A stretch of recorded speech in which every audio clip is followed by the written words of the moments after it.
Hello everyone, welcome to the channel Unshackling Sudokus and Puzzles. I am Kishore and today we will be solving a classic Sudoku created by Kumaresan. Kumaresan is an excellent Sudoku author and he has been contributing to some great classic Sudokus in the past, and this Sudoku I hope will be no exception.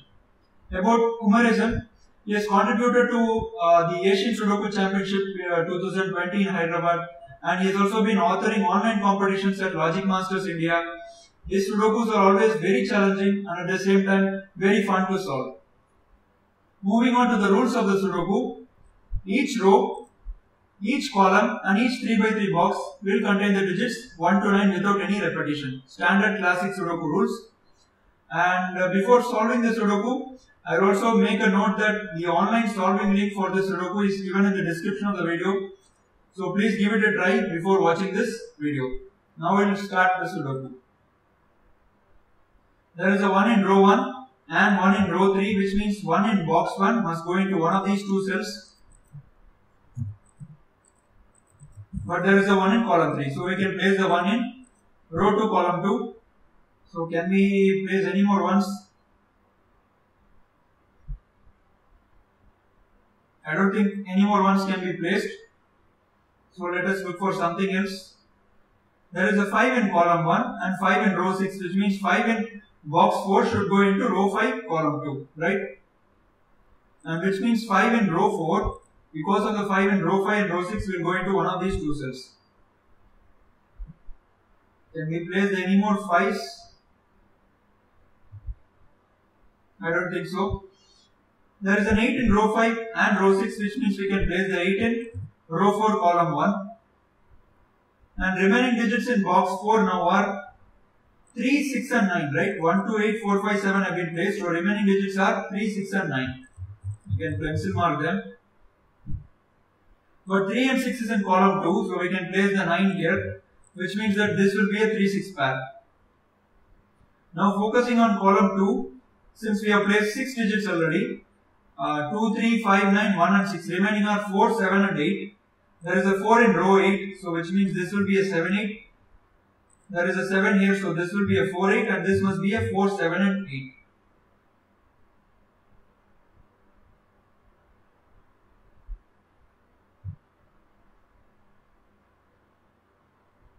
There is a 6 in column 9, which means 6 in box 6 must go into one of these two cells.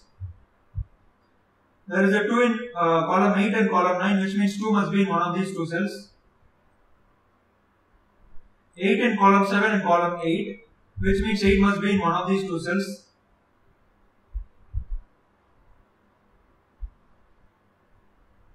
Nothing substantial so far.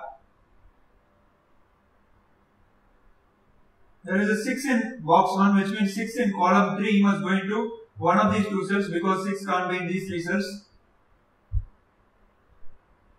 1, 5, 9, 6 and 7.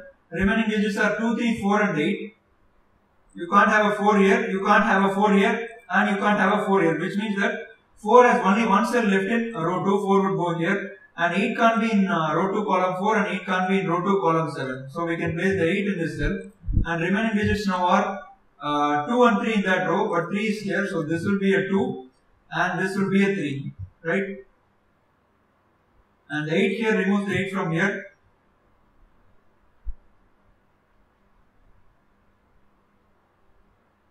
There is a 6 in row 1, which means 6 in row 3 must go into one of these two cells. So let's look at column 7. 1, 2, 4, 5 and 8. Remaining digits are 3, 6, 7 and 9. But you see that 3, 6 and 7 cannot be in row 3, column 7. So this must be a 9. And these three cells must be 3, 6 and 7. The 3 is here, so we can eliminate the 3. A 7 here removes the 7. 2, 8, 3, 6 and 7. Remaining digits are 1, 4, 5 and 9. But 1 and 4 cannot go in row 8. So this will be a 5, 9. And this can't be a 5, so this will be a 1, 4, 9. And these two cells must take 1, 4, 5 and 9. So we will not write digits in cells which have 4 or more candidates to avoid cluttering.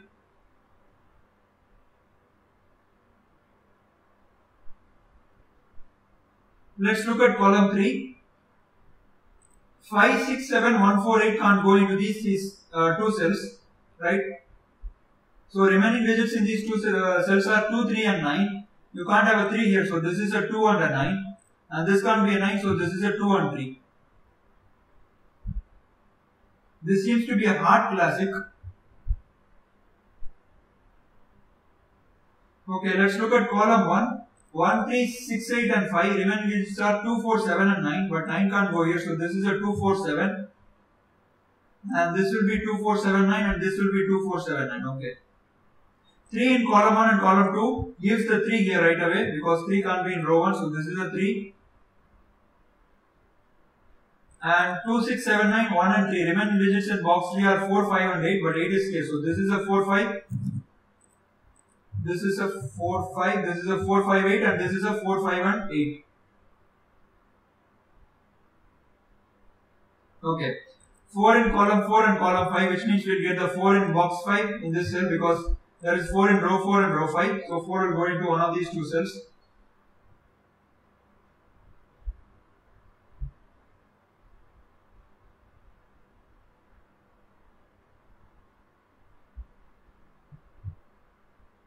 Okay. So if you look at this box, box 6, these three cells can't contain 2, 6, 4, 5 and 8. So these can only be 1, 3, 7 and 9. But 1 and 7 cannot go into this cell. So this is a 3 and a 9. And this can be 7 and 9. So this will be 1 and 3. Right. And this will be 1, 3, 7 and 9. Let's look at this cell along row 6. 7, 8, 9 and 2, 4, 5 are rolled out. So this can only be 1, 3 and 6.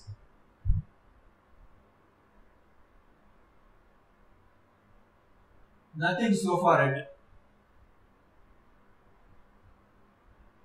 Okay, let's look at column 6. 1, 4, 7 and 9. Remaining digits are 2, 3, 5, 6 and 8. But 5 and 8 can't go in row 5. So this will be 2, 3, 6. And this can't be 3 and 6. So this will be 2, 5, 8. And here lots of possibilities. And this cell, however, is restricted. 3, 5, 8 and 1, 4, 7, 9 can't be there. So this will be 2 and 6. Is there any pair or triplet that we are yet to see here? Okay, let's keep making some more pencil marks. 1, 3, 4, 9 in box 2. Remaining digits are 2, 5, 6, 7 and 8, but 7 and 8 cannot go in column 4. Right, so this will be 2, 5, 6 and this will be 2, 5, 6. But 6 here eliminates the 6, so this will be 2, 5. 1, 3, 4, 9, 7 and 8. So 2, 5, 6 and yeah, that's right.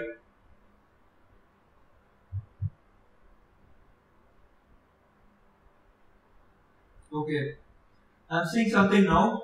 You see that 4 in box 8 and box 2 are really restricting the possibilities of 4 in row 1 and row 9, right?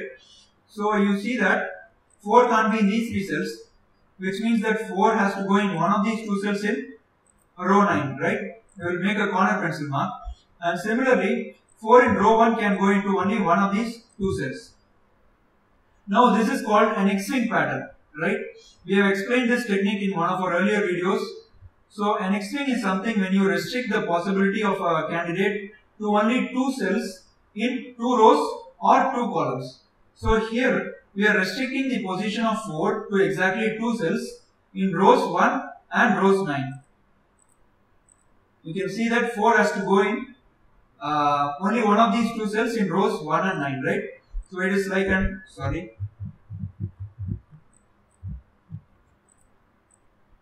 So it's called an X-swing pattern. So what it basically does is that if you have a 4 in row 1 column 1, you will get a 4 in row 9 column 9. And if you have a 4 in row 1 column 9, you will get a 4 in row 9 column 1. So which means that one of these two cells will be a 4 and one of these two cells will be a 4. So you can reduce the possibility of 4 from the rest of the cells along that column. This is called an X-swing. I don't know if this will be helpful for us, but at least it helps us in eliminating some candidates. So you can't have a 4 here, this will be a 5, 8. And we can eliminate the 4 from this cell. 1, 3, 6, 5 and 8. So this will be 2, 4, 7, 9, but 4 is eliminated. So this will be 2, 7, 9. Oh, 7 is also eliminated. So this will be a 2 under 9. And this cell also can't contain a 4. 2, 7, 8, 4 and 6. So this will be 1, 3, 5 and 9. Lots of possibilities there. So let's leave that for now. So we have eliminated the 4 from these 3 cells, right? Yeah. Nothing much over there. So if you look along column 4, you will see that 1 is very restricted in possibilities. Let us remove the highlighting for now. So along column 4, we can restrict 1 to either this cell or this cell, right? Because 1 can't be in these 3 cells and 1 can't be in row 4 as well. So 1 has to go in one of these 2 cells. And if you look closely again, along column 8, 1 can again have only 2 possibilities. It cannot be in these 4 cells. It has to either go here or here. So this is called a skyscraper logic, right? We have made a video on this logic as well in one of our earlier videos. I will add the link to all these techniques in the description of the video. So you can check it out for a detailed explanation of the same. So I will highlight and show again now. So 1 is going to one of these 2 cells in column 4 and 1 is going in one of these 2 cells in column 8.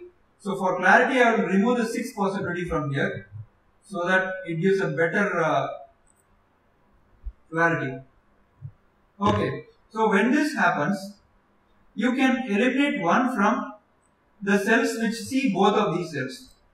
So by that I mean you can eliminate 1 from the cell. Now why is that the case?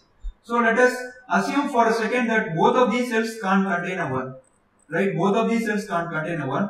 So what happens now for column 4 and column 8 is that both of these cells have to be a 1.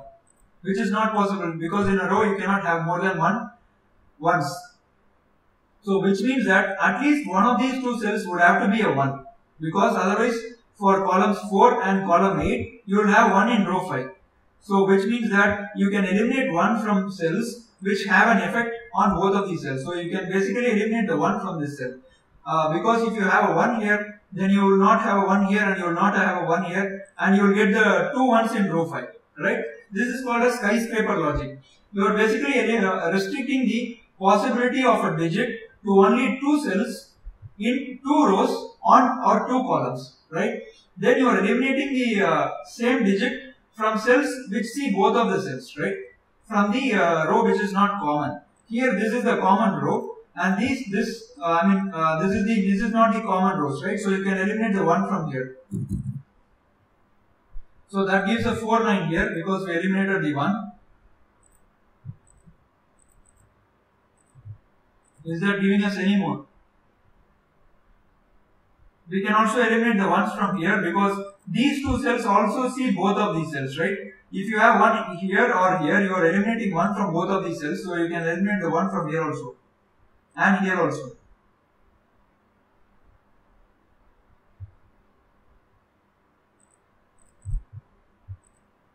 Let us remove the highlighting now. Wow, wonderful guys. Wonderful. So we have one more tough logic in this Sudoku. We saw an X-wing, we saw a skyscraper logic, and we are now going to see something called a Y-wing. Right? Let's look at these cells. Beautiful classic Sudoku guys. Absolutely beautiful classic Sudoku. We are able to see all the techniques in this Sudoku. So if you look at these 3 cells, we are having a pattern of the form AB, BC and AC. Right? When you have such a pattern, this is called a Y-wing. So what it basically does is that you can eliminate the common digit between the wing cells. So these 2 cells are the wing cells and this cell is called the hinge cell. Right? So when this pattern happens, you need exactly 2 boxes for this pattern to happen and you need to have digits of the form AB, BC and AC spread across exactly 2 boxes. So what it basically does is that you can eliminate the common digit from the ends of the cells which are called the wings from the cells which see both of these cells. So basically you can eliminate 4 from this cell and 4 from this cell, right? Because if you are to have a 4 for example in this cell, what happens is that let's say you have a 4 here. So you get a 5 here, and because of this 4 you get a 9 here. Now you are removing both the possibilities 5 and 9 from this cell. So this is how a wiving works. Beautiful, right? So to repeat again, you need to have digits of the form AB, BC and AC spread across exactly 2 boxes, and you can eliminate the common digit from the wing cells on cells which see both of these cells. So in this case, both of these cells, row 3 column 8 and row 9 column 9 are being seen by these cells. By seen, I mean the cells which have an effect on both of these cells, right? So you can eliminate the 4 from here. Great. Amazing. So that gives us the 4 here now, because 4 is not going to be here, and 4 for box 3 would have to go here. And that gives us a 7 here, a 2 here, and 9 here, and we are rollicking now. Because of all these powerful techniques, we are able to get a fast continuation. This 2 gives us a 9 here, and 3, 8, 9, 1, 4, 5 and 7. So 2 and 6, but 2 is in row 8, so this will be a 2 and this will be a 6. And this has to be 4, 7, 8 for the box, but 8 is here, so you can remove the 8 from there. And this cell has to be 4, only one possible cell, so this would be a 7, this would be 8, this would be 4. And 7 in row 1 has only one cell left, we can place the 7. 7 in box 9 also have only one cell left, because 7 in row 7 and row 9 will eliminate the 7 from these 2 cells. And that gives us a 6 here, a 3 here. This 6 gives us a 2 here. And this 4 and this 4 pushes the 4 here. 2, 3, 7, 4, 6, 8. Remaining digits are 1, 5 and 9, but 9 cannot be in row 7, so 9 has to be here. And these 2 cells must be 1, 5 pair now. But 5 is in this cell, so this will be a 1. This will be a 5, and this one gives us a 3 here. And this 3 gives us a 9 here. And this will be a 7 now for the column. And this 3 gives us a 6 here, a 3 here. And this 3 and 6 gives us a 1 here. And you can eliminate the 1 from here. And 1 for column 4 would have to go here. And 1 in row 4 and row 6 gives us the 1 here. And this has to be a 6. Right? So along row 4, 4, 6, 7, 9, 1, 2 and 8. Remaining digits are 3 and 5. So 3 would have to go here and 5 would have to go here. Look how fast the Sudoku is going after we found all the hard logics. This is how ideally classic Sudoku should be. The moment you find some good technique or tough technique, the Sudoku should progress very fast. An excellent Sudoku by Kumaresan. So this 5 gives us a 2 here, a 6 here, and this will be a 5-8 now. And this will also be a 5-8. And the only digit left along column 4 is 9. And these 2 cells must be 2 and 6, right? But 2 is here, which gives us the 2 here. So this will be a 6. And remaining digits along row 7 are 6 and 8, but 6 is here, so this will be a 6, this will be 8, which gives us a 5 here, an 8 here, a 5 here, and an 8 here. And remaining cells along box 8 are 1, 2, 4, 6, 7, 8. So remaining are 3, 5 and 9, but 9 is here, so that gives us a 9. And these 2 cells must be 3, 5, but 3 is here, so this is a 3 and this is a 5. And this completes this tremendous classic Sudoku. We saw 3 techniques, 3 tough techniques that we used to decipher the Sudoku. One was the X-ring technique, the next was skyscraper logic, the other was the wiving technique. We used the combination of all these techniques to solve this classic Sudoku. Hope you guys got to know a thing or two by watching this video. Please look at the description of the video for a detailed explanation of all these techniques one by one. Let us know in comments how the video was, and please remember to subscribe to the channel. Hope to see you all soon.